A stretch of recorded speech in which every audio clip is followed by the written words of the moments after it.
Glória a Deus. Quantos creem que Deus tem uma palavra para o coração da igreja? Vocês estão aqui ou já foram embora? O Evangelho é de Jesus, mas quem escreveu foi Lucas, capítulo de número 7. Eu ainda sou daqueles pregadores que gosto de chegar cedo no culto e fico atento a tudo quanto Deus vai falando com a gente. E antes de assumir o microfone, ainda sinto o frio na barriga, fico com aquele temor, até porque eu não vou me dirigir a qualquer auditório. É a noiva do Cordeiro. E eu fico pedindo sinais para Deus. É isso mesmo que o Senhor quer falar? Essa é a mensagem? Fala comigo, me dá um sinal, usa alguém, sei lá, numa saudação, no hino. Aí de repente no último louvor do grupo de louvor aqui, Jesus chegou. De repente o pastor Egério assume o microfone e diz: Jesus foi em Naim. Então é essa a mensagem. Lucas capítulo 7, a partir do verso de número 12 ao verso de número 15. Cantor Igor Moreira, servo de Deus. Se Salomão tinha Asaf, nós temos o Igor. Deus abençoe o Igor. O Igor não é brincadeira, não. Que garganta ungida, irmão. Glória a Deus. Olha, o som está perfeito. Se puder me dar só mais um pouquinho de nada do retorno, eu ficarei muito agradecido. Eu estou pregando desde o dia 1 de janeiro. Estou chamando Abacuque de Albuquerque já, irmãos. Gênesis já virou Genésio. Vocês não têm ideia. Glória a Deus. Lucas capítulo 7, do verso 12 ao verso de número 15. E quando chegou perto da porta da cidade, eis que levavam um defunto filho único de sua mãe, que era viúva. E como ela ia uma grande multidão da cidade, e vendo-a, o Senhor moveu-se de íntima compaixão por ela e disse-lhe: não chores. E chegando-se, tocou o esquife, e os que o levavam pararam. E disse: jovem, a ti te digo, levanta-te. E o defunto assentou-se e começou a falar, e entregou-o à sua mãe. Eu pensei que você ia se manifestar com mais força. Vou ler mais uma vez o verso 15, isso é profecia para quem crê. E o defunto assentou-se e começou a falar, e entregou-o à sua mãe. Glória a Deus. Antes de se assentar ainda sobre os seus pés, eu vou pedir para você liberar uma palavra profética sobre a vida desse irmão que está do seu lado. Eu acredito que ele veio aqui hoje para entregar o seu tudo para Deus. Como todo bom adorador, como todo bom pentecostal, quando recebe uma palavra profética, ele não fica de boca fechada. Ele sela a palavra, falando aquilo que os pentecostais e os verdadeiros adoradores mais sabem falar. E é claro que não é mal da vida de ninguém. Pentecostal diz glória, aleluia, é hoje, fala a Deus, é comigo, eu tomo posse, é manto, é terra. Essas linguagens que só os tochas sabem. Se ele é frigobarzinho de Jesus, ele vai ficar de boca fechada agora. Mas se ele é do manto, ele vai acordar essa cidade com glória a Deus. Aleluia. Oh, glória a Deus. Meu Deus, que povo animado, hein? Eu conversei com meu amigo, o pastor Eduardo Gonçalves, hoje à tarde. Ele falou: Matias, é uma igreja diferente. Não é nem um pregador que manda fogo neles, é eles que mandam fogo em cima do pregador. Então vamos lá, vamos ver se você é do manto mesmo. Dá um sorriso 9h15 para alguém. Se não for 9h15, dá o faltando 15 para as 3. Só não pode ficar com a cara feia agora. Sorria para alguém e libera a palavra. Diga para ele assim, ó: ninguém vai enterrar a tua história. Diga para ele: ninguém vai enterrar a tua história.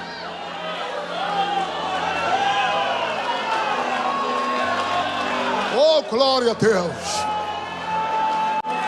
Se é pentecostal, se assente fazendo barulho que o diabo não gosta.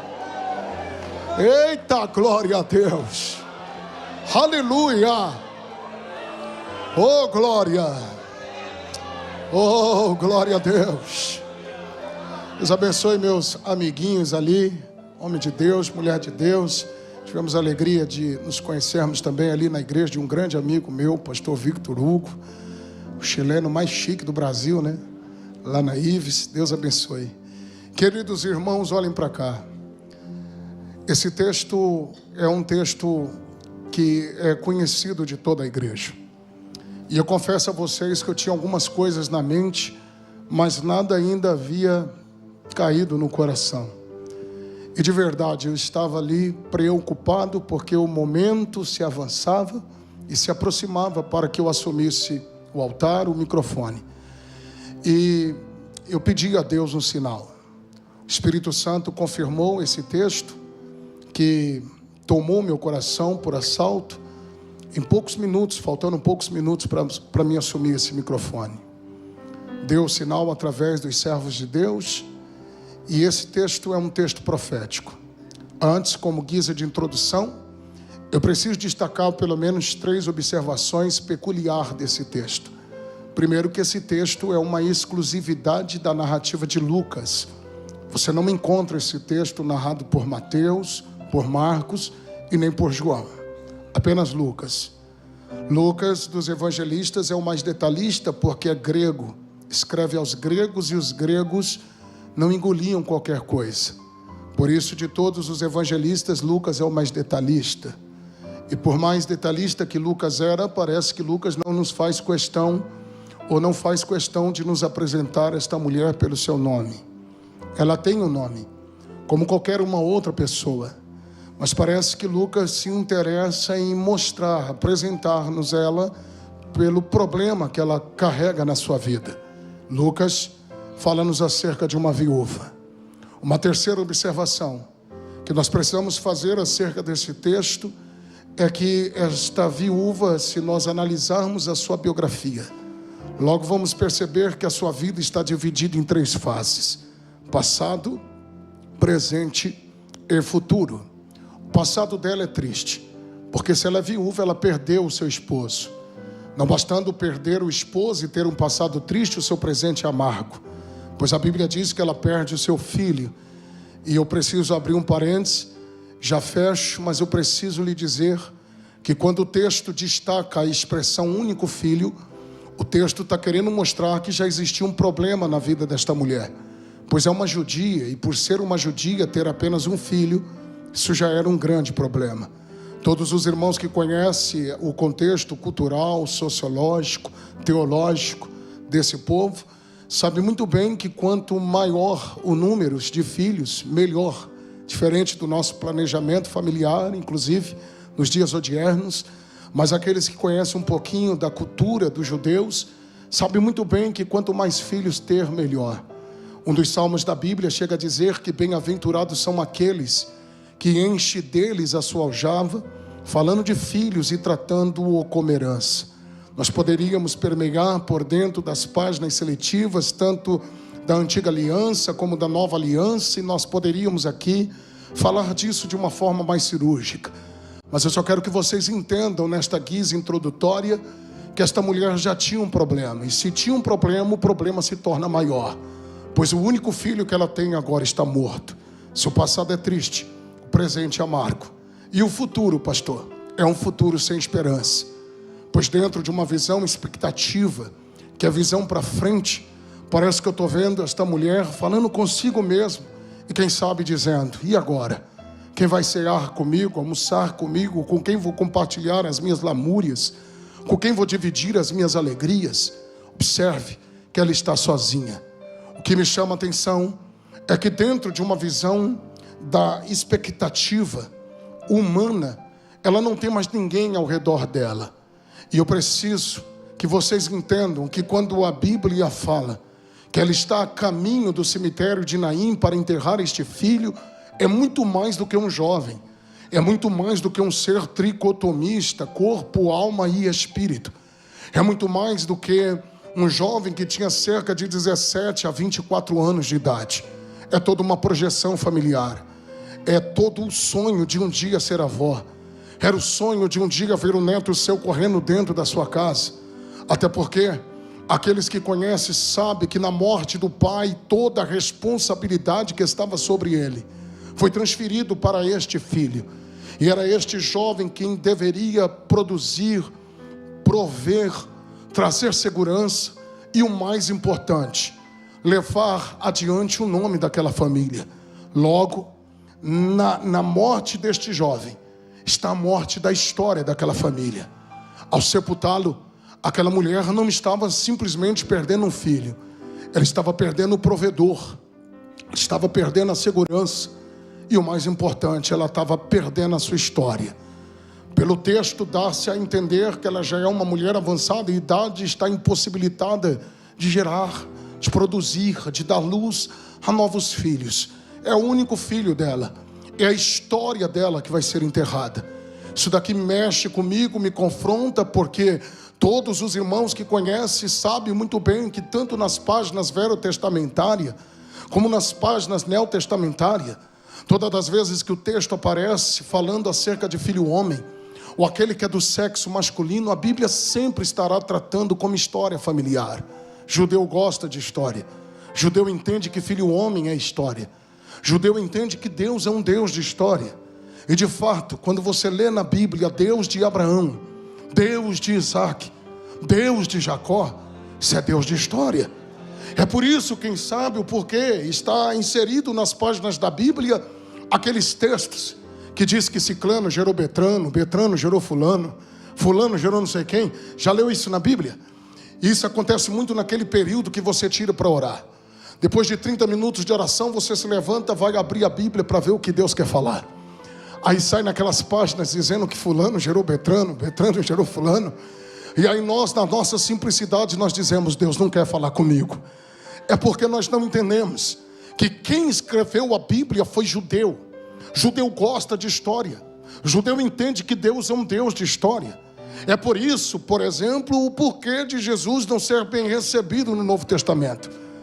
É por isso que ele não foi bem-vindo, porque todo mundo queria saber quem é ele, de onde ele veio, quem é o pai dele, quem é que está por trás disso, de qual tribo ele descende. História.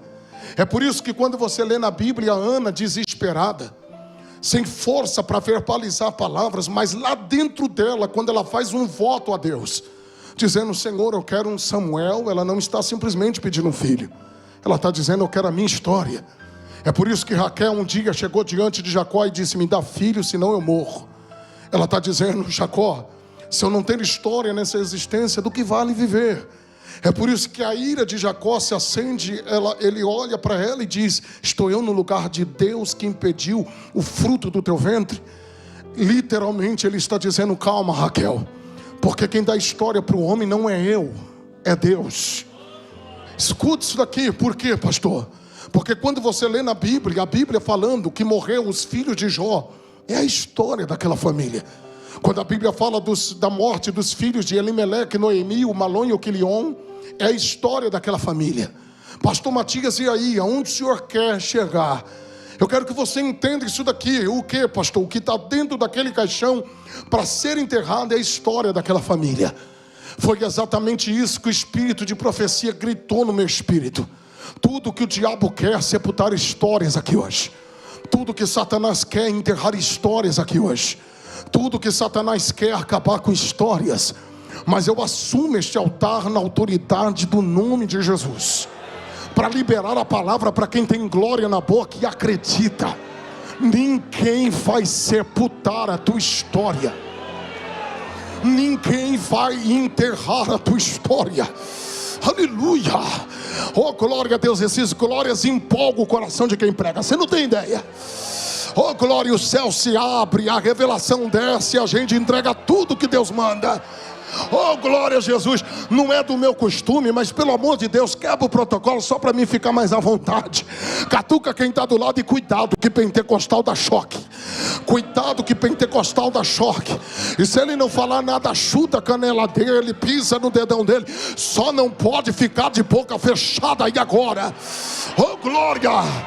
Catuca quem está do lado e diga: a tua história o diabo não vai sepultar. A tua história Satanás não vai sepultar. Já fiquei feliz que uma tocha deu um kung fu lá atrás. Eita! O diabo não vai sepultar a tua história. Eu não vou fazer arrodeio. Eu vim aqui entregar uma mensagem profética para a vida de alguém. Não vim dar aula de grego, não vim dar aula de hebraico, até porque eu não vim pregar para judeu. Vim pregar para capixaba, que não vinha a hora de chegar a terça da vitória, para ouvir uma resposta da parte de Deus. Então lá vai.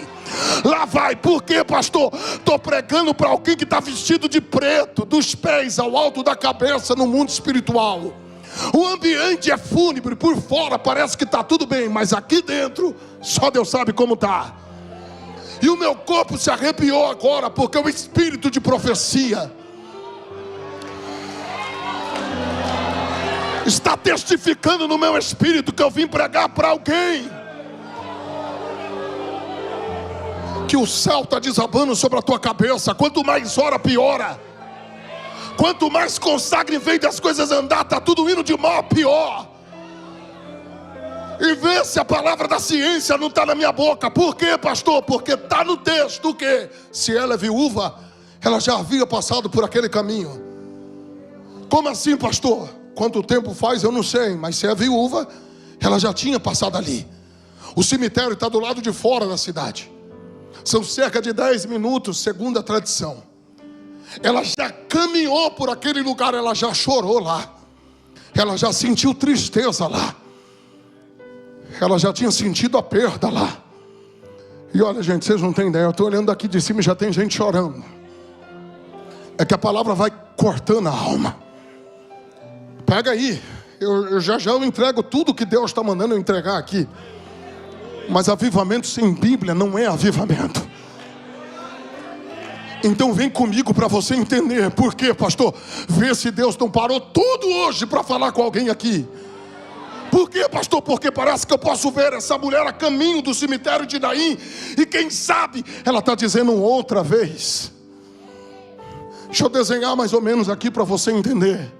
Lá vai o esquife, a mulher está um pouquinho mais atrás, a multidão está ao redor dela, acompanhando ela.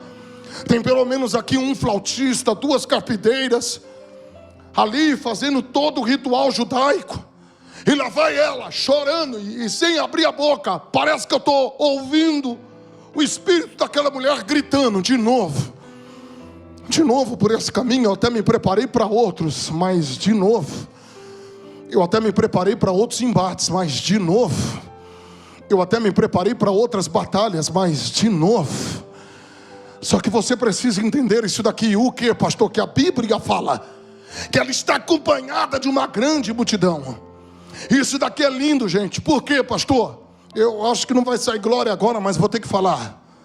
Porque a multidão está acompanhando um defunto. Sim ou não?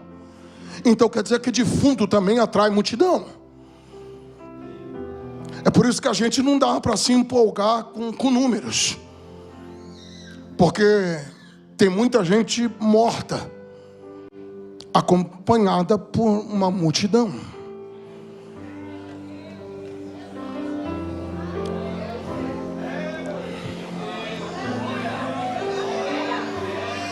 Inclusive, os valores foram invertidos. Tem pessoas que hoje convidam por causa dos números, da internet, do views, de seguidores, disso, daquilo. Mas o que pesava na balança antigamente não era isso. O assunto era mais ou menos isso. Quem é o teu pastor? Quem é a tua esposa? Você é dizimista? Você toma ceia? Você é crente?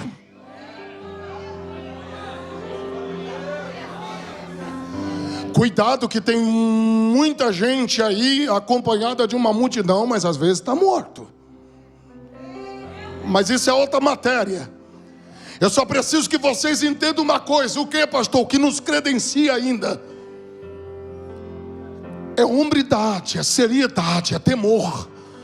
O que nos credencia ainda é ser crente em Cristo Jesus. Eu não me empolgo com essas coisas de verdade. Por quê, pastor? Porque o que faz a diferença ainda é ter a presença de Deus. O que me credencia ainda não é anel de formatura, diploma de teologia. O que me credencia ainda não é terno importado, gravata de seda, com nó italiano, sapato cromo alemão ou couro de jacaré. O que nos credencia ainda é joelho no chão, é boca no pó, é a graça de Deus. Mas segura aí, por quê, pastor? Porque eu preciso dividir essa multidão em 3 grupos. O primeiro grupo é formado pelas carpideiras. E quem são elas, pastor? Se vestiu de preto, dos pés ao alto da cabeça. E a tradição judaica diz que elas tinham que pegar a terra do chão, jogar no alto da cabeça, tinham que dar gritos agudos, tinham que chorar e tinham que fazer tudo muito perfeito. Por quê, pastor? Porque era combinado um valor entre elas e a família do defunto. No ato do sepultamento, o dinheiro vinha para as mãos delas. Qual é a verdade, pastor? A verdade é que não existe verdade nos gritos, nas lágrimas e em toda aquela peça teatral. Não estou entendendo, pastor. O que mais elas queriam era lucrar em cima da perda daquela mulher. Eita, alguém disse, meu Deus. Eu vou desossar isso daqui para você entender, porque o segundo grupo é formado pelos flautistas. Tinha no mínimo 1 ou 2 flautistas ali tocando músicas melancólicas, não ungida como o homem de Deus está tocando para mim aqui. Mas a tradição judaica diz que um fúnebre sem lágrimas era um fúnebre falido. Então tinha que ter tecladistas, aliás, flautistas tocando. Era combinado um valor entre eles e a família do defunto. E quando o menino fosse sepultado, o dinheiro vinha para as mãos deles. E aí, pastor? E aí que não tinha verdade também. Todo choro, todo grito, tudo que estavam fazendo ali não tinha verdade. A verdade é que tinha gente querendo lucrar em cima da prova daquela mulher. A verdade é que tinha gente querendo lucrar em cima da perda daquela mulher. O terceiro grupo é muito forte isso daqui. Por quê, pastor? Porque é formado pelos flautistas, aliás, pelos coveiros. E quem conhece de Bíblia, principalmente Novo Testamento, sabe que nos dias da Bíblia os coveiros não tinham salário fixo. Como é que os coveiros ganhavam, pastor? Por sepultamento. Bastava morrer alguém, o coveiro trabalhava feliz. Me perdoe a simplicidade, mas parece que eu estou vendo um olhando para o outro e dizendo, é hoje. Hoje o quê? Que nós vamos tomar uma Coca-Cola, dentro de uma conjectura, vamos comer uma picanha. Alguém se aproxima e diz, por que vocês estão trabalhando tão felizes hoje? Não está sabendo, não? Morreu um menino dentro da cidade de Naim. E por aquilo que a gente sabe, o menino já está a caminho para ser sepultado. Gerou um temor aqui, Igor, porque tinha hora marcada para o sepultamento. Eu vou repetir isso daqui, tinha hora marcada para o sepultamento. E se não der glória a Deus agora, está afastado da igreja. Por quê, pastor? Porque lá vai a viúva, lá vai os flautistas, lá vai as carpideiras, lá vai a multidão, mas lá vem Jesus.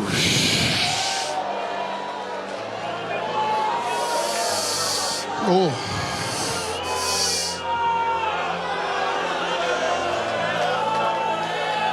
Não, você não está entendendo. Quem dá a última palavra aí é Jesus de Nazaré. Quem vai dar a última palavra aí não é o homem. O protocolo está preparado, armaram todo o cenário, mas Deus está dizendo, André, pode liberar a palavra que eu assino embaixo. Qual é a palavra? Foi eu que comecei a boa obra, eu sou fiel para aperfeiçoar. Eu vou completar a obra.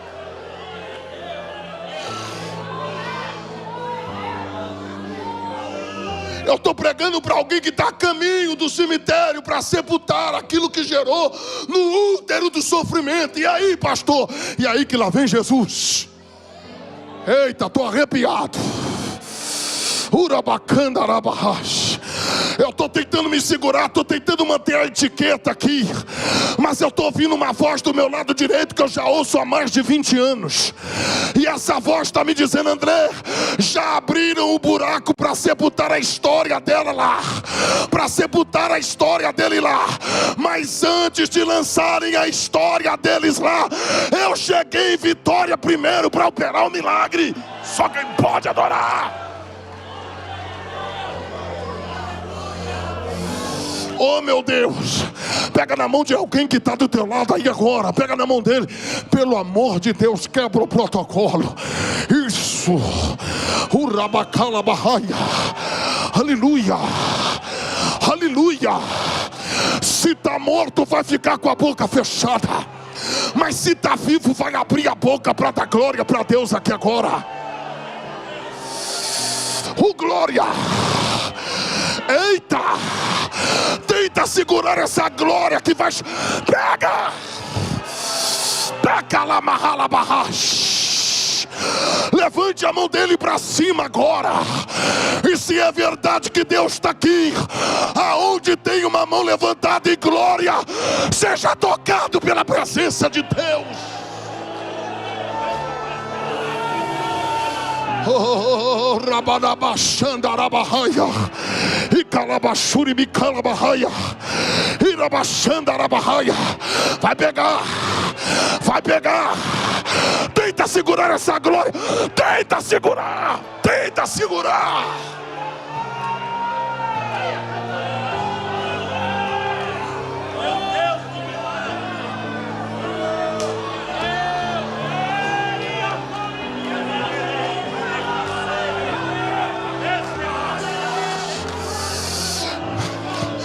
E se eu não dei tema para a mensagem, o tema acabou de descer.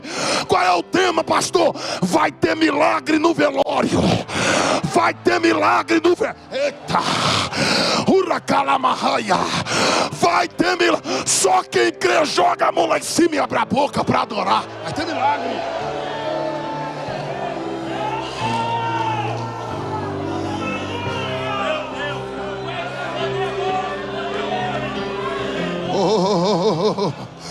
Urabacancho prominácia. Bate na mão de 2 ou 3 crentes. Pode chorar mesmo, minha filha. Uribicalamaia. Pode bater na mão de 2 ou 3 crentes e profetizar. Diga: vai ter milagre no velório. Vai ter milagre no velório. Vai ter milagre no velório. Vai ter milagre no velório. Erebaia. Urabateg até pra. Ulabatacatoqueba. Pegou. Pegou. A glória te dá. Pega. Pega.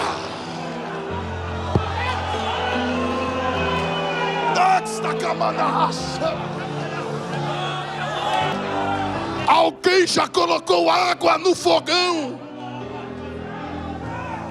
para fazer o café, para servir no culto fúnebre da tua história? O bule vai secar. Alguém já tinha encomendado as flores para enfeitar o caixão espiritual? Vai murchar. Já tinha gente ensaiando contralto, soprano, baixo, para cantar o nosso hino tradicional no culto fúnebre da tua história. Vai desafinar, porque lá vem Jesus.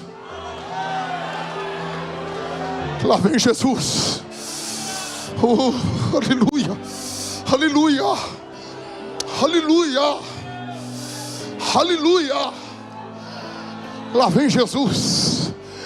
Quem dá a última palavra aí não é o homem. Quem dá a última palavra aí é Jesus. É Jesus, minha pastora. Quem dá a última palavra aí é Jesus. Eu não vou segurar não, Magério, se eu vou liberar a palavra, porque tem um exército angelical em torno deste templo. Tem uma glória, tem uma nuvem dourada dentro deste ambiente. Ela sempre esteve aqui, mas ela está agitada. Eu vejo ela de um lado para o outro. E Deus está me dizendo: André, eu hoje vou dar vida para aquilo que morreu. Porque se o diabo pensou que ia sepultar, a glória da última casa vai ser maior que a da primeira, porque eu vou colocar de pé.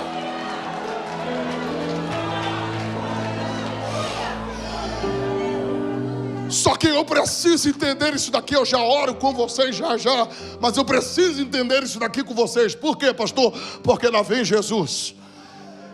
E Jesus também vem acompanhado de uma grande multidão. E isso é lindo, gente. Por quê? Porque o verso de número 11 diz: e aconteceu pouco depois ir ele à cidade chamada Naim. Outra tradução diz que foi ele à cidade chamada Naim. Foi. Ou depois de ir, foi, ação. Ação, Jesus está em movimento. Tem milagres na Bíblia que Jesus operou ficando. Mas tem milagres que ele operou indo. Não pegou nada agora, mas eu vou tentar te explicar. Porque alguém estava com sede e ele disse: vem. Alguém estava com fome, ele disse: vem. Alguém estava cansado, ele disse: vem. Teu telefone vai tocar, a mensagem vai chegar, o milagre vai bater na porta da tua casa.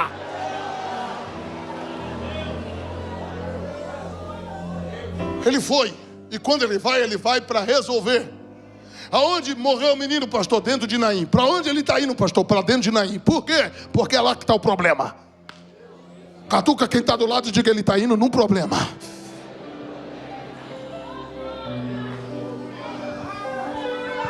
Naim significa belo, mas naquele dia não tinha nada de beleza e nada de belo. Obrigado, querido. A Bíblia fala que ele foi. Foi o quê, pastor? Foi para o quê, pastor? Para resolver. Porque Jesus não vai para passear, Jesus vai para resolver. Você não está entendendo o que está acontecendo aqui hoje. E eu vou liberar a palavra, porque eu ouço a voz do Espírito de profecia dizendo: ainda hoje, André, antes do ponteiro virar para nascer um novo dia,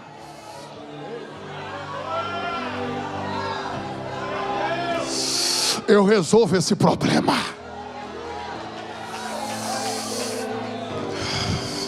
Não vai ter vergonha, não vai ter sepultamento.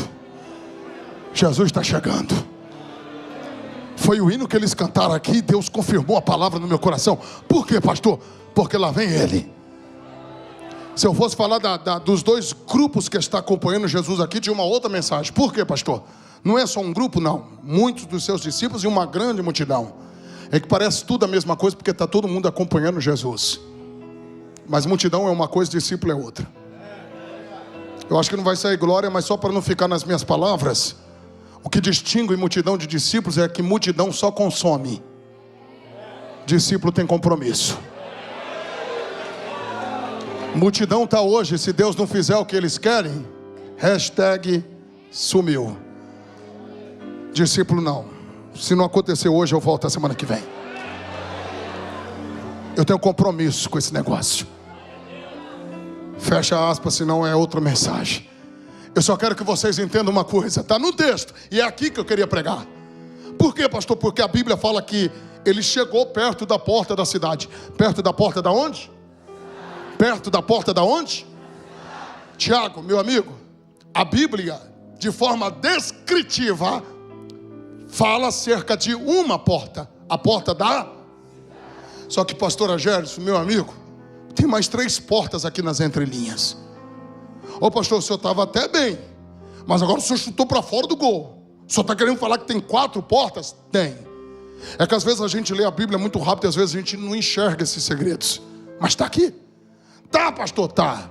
Por quê? A mulher morava em uma casa, sim ou não? A casa da mulher tinha uma porta, sim ou não? Então já tem 2. Dá uma glória a Deus para não ficar feio para mim. Já tem 2 portas. Missionária Viviane, a Bíblia fala que ela está a caminho do cemitério. Cemitério sem porta. Já tem 3. E você nem deu glória a Deus. Mas tudo bem. Eu vou mandar outra porta agora. E se não der glória a Deus, eu não volto mais só de raiva. Por quê, pastor? João capítulo 10, versículo 9. Foi ele mesmo quem disse: eu sou a porta.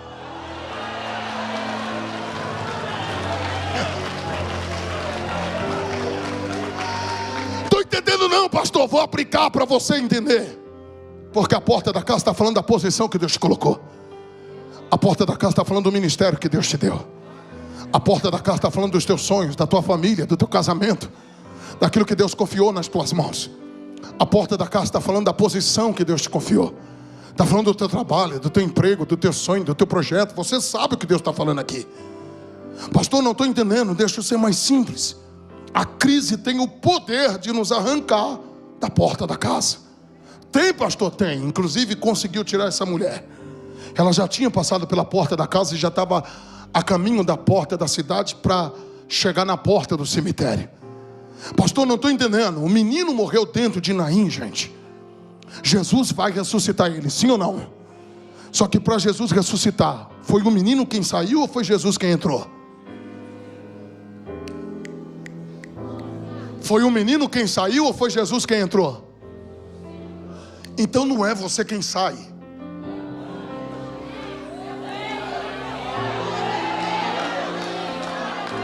É Jesus quem entra. Eu sinto que é a resposta de Deus para alguém que chegou aqui hoje. Por quê, pastor? Porque a crise quer fazer você chutar o pau da barraca, jogar tudo para cima, largar tudo, abandonar, sair, deixar. E Deus está dizendo, calma. Calma, por quê, pastor? Porque aonde te humilharam que eu vou te exaltar. É aonde que te mataram que eu vou te ressuscitar. É aonde que te expuseram que eu vou te levantar. Para Deus fazer o que Ele tem para fazer, você não vai precisar sair. É Ele quem entra.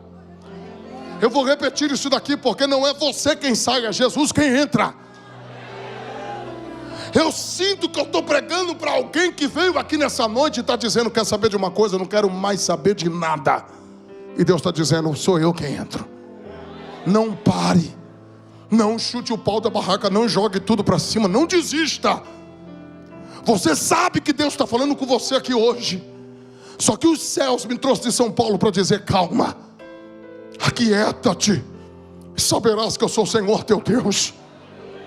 Não é você quem sai, sou eu quem entro. Eu estou pregando isso com a minha alma, com experiência pessoal. Porque hoje eu estou chique, irmão, para a glória de Deus. Dá um glória a Deus em nome de Jesus. Estou pregando na fonte. Estou pregando na fonte. E não deu glória a Deus porque ficou com inveja agora, mas eu vou fazer o quê? Entendeu? Só que só Deus sabe o que a gente já passou para chegar até aqui. Eu dormi na rua, cara. Eu cheguei a passar por 14 casas de favor com a minha esposa por não ter casa para morar. A gente chegou a dormir dentro do velório na nossa cidade, dentro do pronto-socorro, passar noites frias lá dentro, rejeitados pela família por adoção, família biológica, tudo fechado. E sabe o que as pessoas diziam? Vai virar mendigo. É fogo de palha, não vai passar disso. Vai voltar para as drogas, vai quebrar casamento, vai morrer dentro da comunidade com o nariz cheio de cocaína, com cigarro de maconha na boca. Vai morrer da onde jamais deveria ter saído. Só que para vergonha do diabo,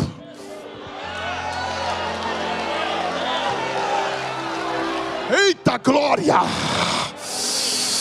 eita glória, urabacalabaia. Eu estou sentindo que está chegando honra de Deus para alguém aqui.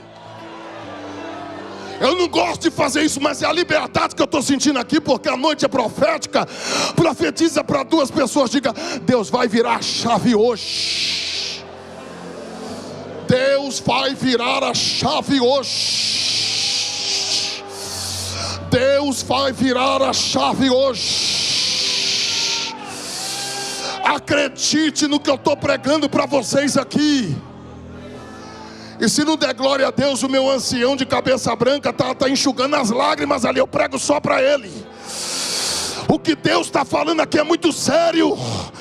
Porque tem gente dizendo não se levanta mais. Só que assim diz o Senhor, para cada dia de vergonha eu já estou preparando dupla honra. Só não chuta o pau da barraca, só não joga nada para cima. Aguenta. Hoje, pela misericórdia de Deus, eu sou membro da diretoria da minha igreja em Osasco. Hoje, pessoas que na época diziam que a gente não ia dar em nada, tem que chamar a gente de meu pastor.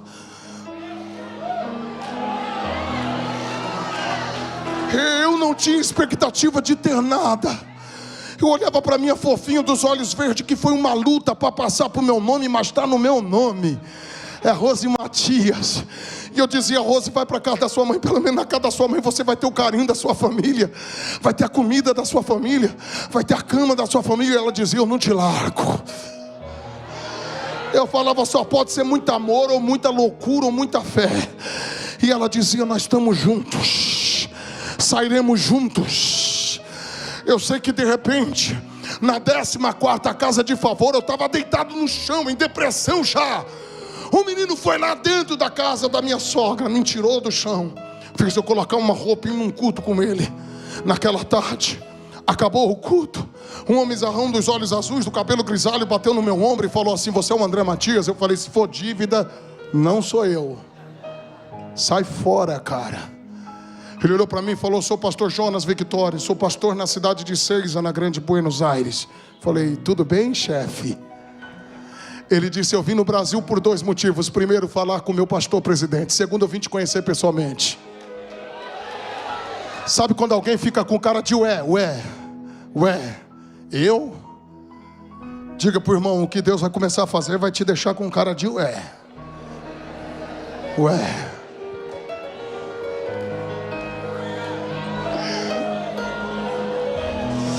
Ora manachandaramash. Eu estou sentindo que Deus está virando a chave de alguém aqui. Eu sei de uma coisa, o quê? Ele falou: eu vim no Brasil por 2 motivos. Segundo, eu vim te conhecer, rapaz. Aonde eu sou pastor, o meu filho tem dado testemunho de vocês. Ele tem falado da superação de vocês, da fé de vocês. Eu vim buscar vocês.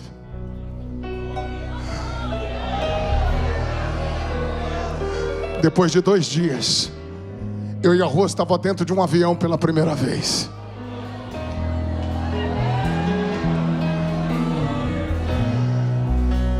Eu comecei a me lembrar daquelas profecias. Você lembra daquela linguagem? Daqueles profetas de antigamente? Está chegando o tempo que vais andar num pássaro de ferro, vai andar por cima das nuvens. Nós chorávamos. E quando chegou a hora de comer, gente, a gente pobrezinho de Jesus, a gente não sabia que tinha aquelas coisas gostosas para comer, que todo mundo fala que é de graça, mas tudo bem, já está tudo incluído na passagem, mas faz de conta que é de graça. Quem está em paz não procura guerra.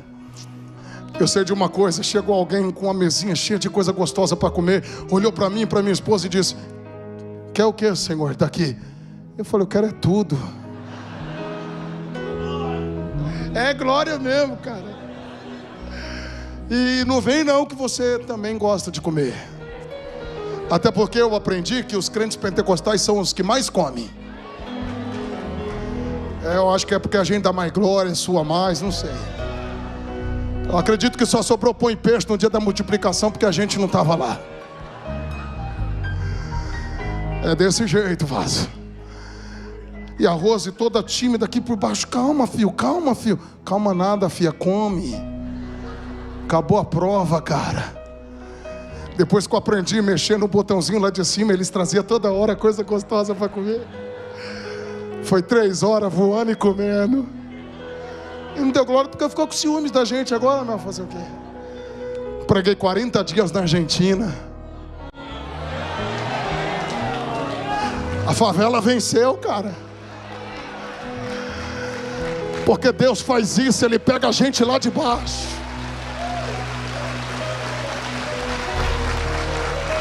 E só vai dar glória quem entende isso daqui. Por quê, pastor? Voltei para o Brasil, não parei de pregar mais. Vai fazer 12 anos agora. Nunca pensei que eu ia sair da comunidade, onde eu pensei que eu ia morrer com o nariz cheio de cocaína, do que dirá pregar em 24 países desse mundo já. Tô tão chique que eu tô pregando na fonte hoje. E se você não está entendendo, Deus está dizendo: calma, não é você quem sai, sou eu quem entro.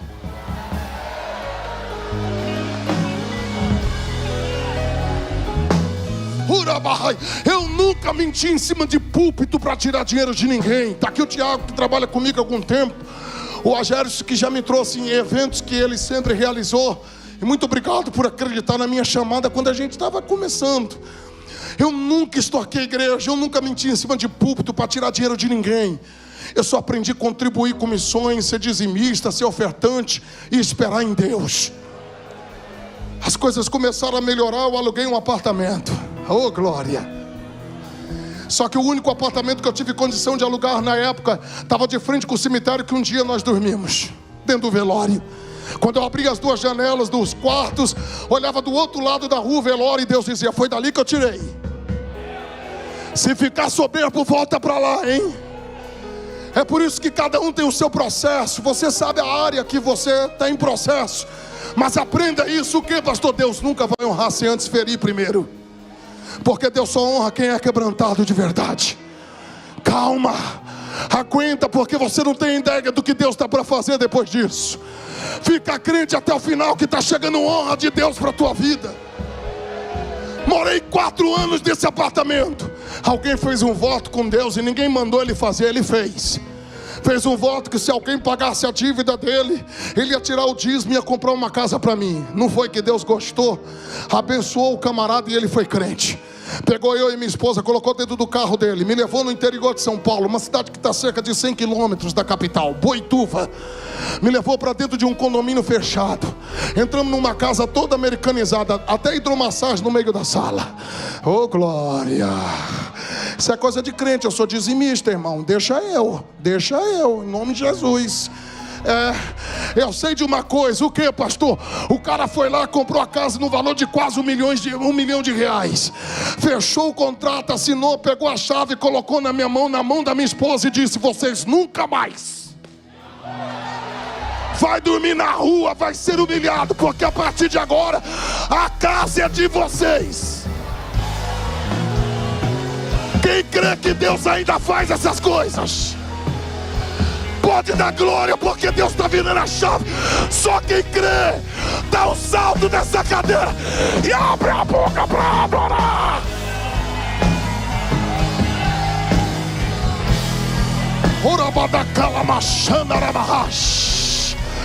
Estou sentindo Deus aqui. Ele está aqui.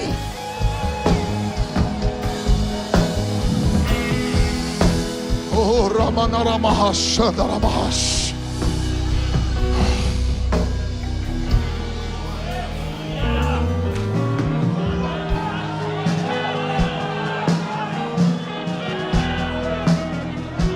Ele propagandarabahash. Morei 6 anos nessa casa. Nosso bispo, o bispo Samuel Ferreira, transferiu meu pastor presidente para Osasco. O primeiro obreiro que ele chamou para acompanhar ele foi eu, porque eu sou de lá. Deus falou assim: ó, você morou 6 anos aqui, agora chegou o tempo de voltar para Osasco, para as pessoas saberem que eu sou Deus na tua vida. Deixei minha casa fechadinha, Gérison, voltei para a capital. Fui alugar um apartamento. Um filho meu na fé disse: pastor, o senhor não vai alugar não, vou vender para o senhor não vai me dar entrada, só vai pagar as parcelas que faltam. E já estou acabando de pagar.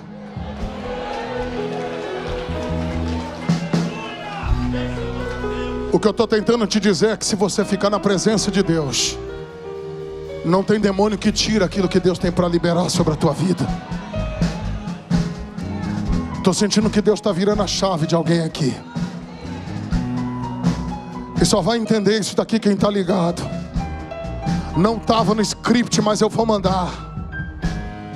Porque essa mulher não está no texto orando, não está no texto jejuando. E é claro que eu não estou fazendo uma apologia contrário a isso, por favor. No texto e nem no contexto imediato, você não vai ver ela orando, clamando. Você não vai ver ela jejuando, mas você vai ver ela chorando. A pergunta que não quer calar é: quem foi que trouxe Jesus até Naim? Porque essa mulher não fez como Jairo, que foi no culto onde Jesus estava, esperou o culto acabar para pegar Jesus e levar Jesus para sua casa.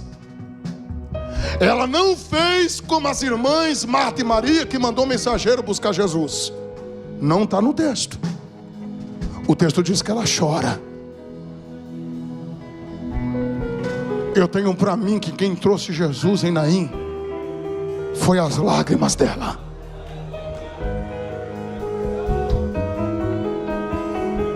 Estou pregando para alguém que está com dificuldade de falar, mas se ainda tiver lágrimas, Deus vai fazer alguém mudar a rota. Deus vai fazer alguém mudar a agenda. mas o socorro que você espera chegou. Só quem acredita que eu estou pregando algo muito de Deus aqui agora, levante as duas mãos para cima em nome de Jesus. Que coisa linda, gente. Meu Deus do céu, que coisa linda. Filhão, dá para você pegar um aqui no panorâmico, que o Brasil precisa saber. Isso daqui não é congresso, cara. Isso daqui é culto de terça-feira. Geralmente esses ajuntamentos acontecem numa festa, mas aqui é o culto da terça-feira, é o culto da igreja. Levante as mãos o mais alto que você puder. Feche os olhos.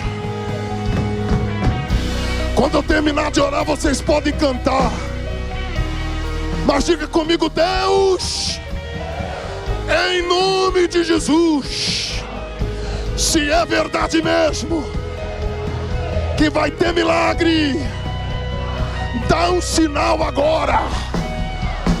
Diga: Deus, a partir de agora eu não paro de dar glória até receber o toque de Jesus. Glória, glória. Só quem tem glória na boca vai abrir a boca para adorar. Pega, pega, pega, pega, pega. Pode cantar, pode cantar. Chegou ali, receba.